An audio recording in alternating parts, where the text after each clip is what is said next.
Well, even as fighting continues to rage in pockets of Libya, the federal government has just announced tonight that it is reopening the Canadian embassy in Tripoli.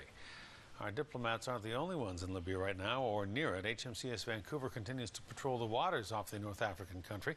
The Esquimalt-based frigate is part of the NATO arms blockade of Libya. It's boarding ships in search of contraband and enforcing the no-fly zone.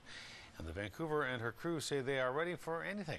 As Aaron Glazier shows us, they are already making a difference. I think it's important that Canadians know that we're making a difference. Her bow cut through calm waters off Spain on August 21st, headed for rough seas off Libya. HMCS Vancouver is now patrolling the coast and protecting civilians of a troubled nation at war. Well, it's not scary. There are moments that we've trained hard, and we're ready to proceed over here, and everybody's in great spirits about the difference that we're able to make. And that training was tested just before the ship entered its area of operations.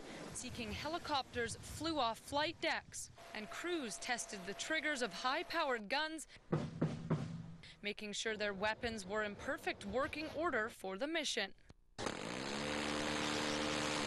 Obviously a very versatile ship in terms of our abilities, both with the crew and in the systems that we have on board. Vancouver is the second frigate to take on the role of Canada's naval presence in Operation Unified Protector, a NATO-led effort to enforce the arms embargo and no-fly zone imposed on Libya.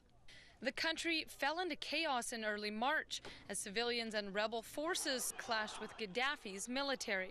You will see explosions or whatnot. So there is still obviously a war going on here. I know that there's a ceasefire due to end.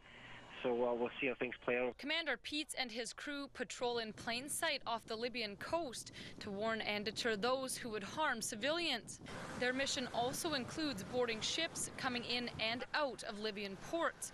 With guns drawn, tactical teams make sure their backs are covered, and so far searches have gone smoothly. The boarding that we've done, the vessel was cooperative. And everything tied in, so we were able to allow him to go to his where he was proceeding to next. Commander Peats says the ship's morale is extremely high, with most of the sailors having trained for a mission such as this their entire military careers. I call it the Vancouver family, and so we've trained hard, and we're ready to proceed over here, and everybody's in great spirits about the difference that we're able to make. That difference is what Pete says puts the time he and his crew spend away from their families into perspective, but it doesn't make it any easier. I don't think that you ever stop worrying about family back home, and I don't think that they ever stop worrying about us. At the end of the day, what we're doing over here is certainly important, and I know that we're making a difference. I think it's important for the people back home to understand, that's what their Navy does for them. Aaron Glazier, CTV News, Victoria.